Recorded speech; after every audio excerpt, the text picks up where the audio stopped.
Hey guys, Craig at TPR Industry here. We're going to show you in a real quick video how to install our manual timing chain tensioner in a Polaris RZR Turbo model. So that'll go for any model that's a turbo, so an XPT, a Turbo S, and a Pro. So what we'll be showing you is how to install our manual tensioner to replace the factory timing chain tensioner. Okay, so what we're going to do is we have a bench model here that we're going to perform the installation on. That'll just make it a little bit easier for you to understand how you're going to do it in the vehicle. So everything that we're going to do here on this bench model will be able to be performed in the vehicle. So this is a totally stock turbo motor, okay? So what we're going to do is we're going to take the clutch cover off first. You have to remove the clutch cover in order to get to the clutch bolt in order to rotate the motor. So you've all had your clutch cover off with broken belts, so that's an easy task. So once you have your clutch cover removed, we're going to come over here to the passenger side of the motor and we're going to locate the crank position sensor, this little black sensor right here. There's going to be a couple water lines coming over the top that are going to your intercooler. There's a little bracket that bolts on with these two bolts right here. You can remove those bolts if you'd like to allow the lines to drop out of the way, or you can push them down with your hand, but you need to be able to get in here to look in this hole. The exhaust is up above it right here, but you will be able to see in the hole. So what we're going to do is we're going to remove the crank position sensor with an 8mm socket. So pull this bolt out. Sometimes you got to kind of twist the sensor and pull on it, pop it out. It's got a little O-ring on it. We're going to set that aside.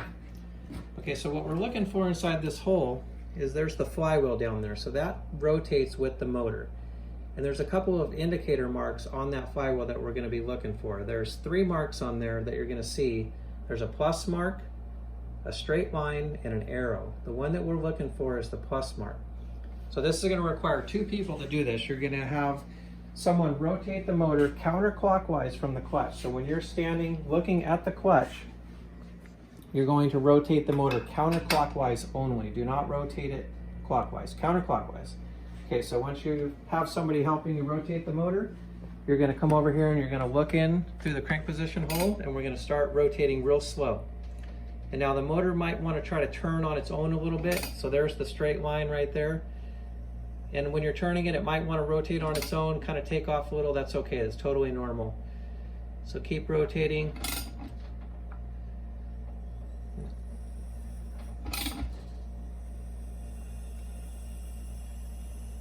Okay, that plus sign will be coming up. So there's a little arrow.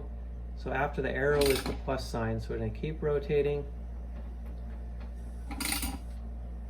And there it is right there. So you see that plus sign. So just because we found the plus sign doesn't mean we're in the right position yet. So the motor, the cams in the motor return at half the speed of the crank. So for every revolution of the crank, your camshafts only turn a half a revolution. So what we're going to do is we're going to remove your oil fill cap so that you can look in at the cam lobe to determine what position it's in. So you can see down in here the cam lobe. What I'm going to do is I'm going to remove the valve cover so that you can actually see what you're looking at in there, but the valve cover does not need to be removed for the installation, but we're going to remove it just to give you a clearer view of what you're looking at. Okay, so this is the rear of the motor. So this is where your bed is in your car, the rear of the car. So right now, this cam lobe is pointing towards the front of the car. That is not the correct position. So what we're going to do is when we rotate the motor, these are going to turn. So we're going to rotate the motor 1 more revolution until that plus sign comes up. And then this cam lobe is going to be pointing towards the rear. Okay, so we're going to go back over here and we're going to look in the crank position hole. We still have the plus sign there. We're going to start rotating counterclockwise.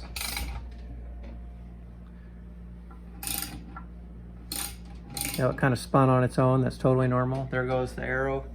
Okay, so after the arrow, the plus sign will be coming up. And there it is right there. Okay, so you put it right in the center of that hole. So now if we come back over here and we look at the cam lobe again, you can see that it's pointing towards the rear. So this is the rear of the car where your bed is. The cam lobe is pointing towards the rear. So what I'm going to do is I'm going to put the valve cover back on now so that you can look down in there and you can clearly see that lobe is pointing towards the rear of the car.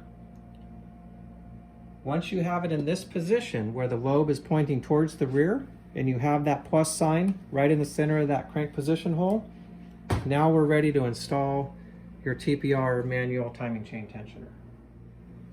Okay, so now we're going to remove the factory timing chain tensioner, which is located on the passenger rear side of the motor. So this is what we're looking for, this little piece right here. So you're going to use a 5mm Allen socket.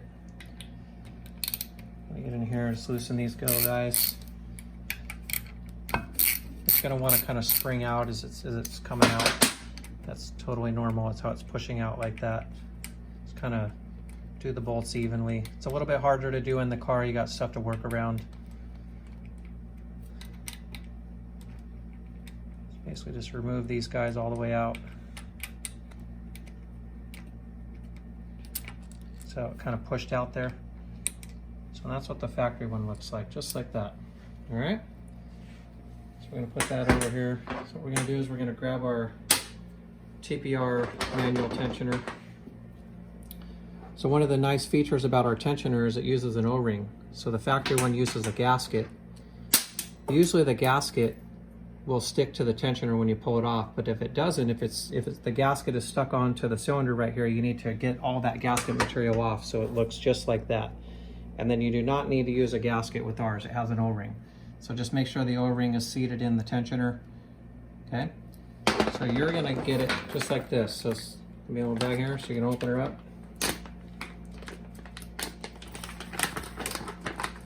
Pull your tensioner out. Got a TPR sticker here, and then you got some ARP, nice ARP stainless bolts.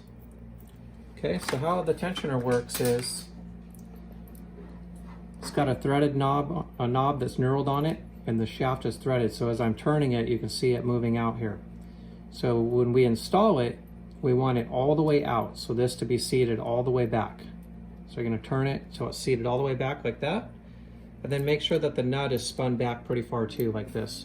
And now the TPR logo will be facing on the top. So you're going to slide it in like this.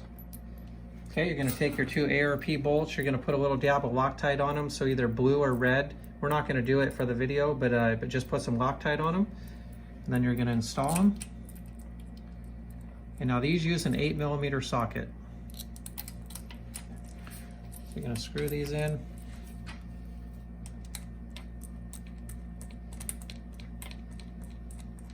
And now the engine must be cold, so the engine cannot have been run for the day. So you want, when you're installing this tensioner, and the way we're going to set it right now, the engine has to be cold within probably 6 hours of running. So make sure the engine is cold when you do this install. Okay, so you're going to put those bolts in, you're going to snug them up.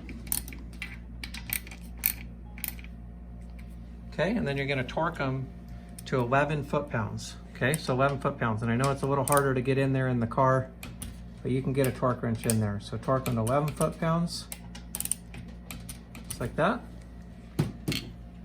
Okay, now what we're going to do is we're going to take this knob and we're going to turn it clockwise. We're going to turn it in. Now it's important to make sure that you don't have any oil on your fingers or oil on the knob, because your fingers will want to slip on this knob. The knob does have knurl on it, but if you have oil on it, you will not be able to get it tight like it should be. You can even use a mechanic's glove. And what we're going to do is you're going to turn the knob all the way in, making sure that the nut's out and it's not bottoming out. And you're going to turn it in until it stops. It gets kind of tight. I'm gripping it pretty tight, but you do not use pliers on it, no tools, just your fingers. And you're not forcing it, you're just kind of turning it, and you're going to feel at a certain point, it's just going to stop, which is right there. So I just turned it in and it just kind of stopped. I'm grabbing it pretty tight, but just turn it till it stops, but don't force it, okay? Now what we're going to do is, if you look at the tensioner here, here's another tensioner here, you're going to see on the knob it has indicator marks, 1, 2, 3, and 4. Those marks are so that you can determine how far we're going to back the tensioner out from all the way in. So that's all those marks are for, is for indicating marks. So what we're going to do is we've got the tensioner turned all the way in, so we're just slightly past the 4 being straight up. So once it's turned all the way in and tight, we're going to back it out 1 1/4 turns. So we're going to back it up here. So it's kind of tight. So there's 1 turn right there. And then we're going to go another 1/4. So right there. And at that position is where you're going to start the motor. So you're going to turn that nut in. This is a 3/4 inch wrench to tighten this 1/2 inch nut.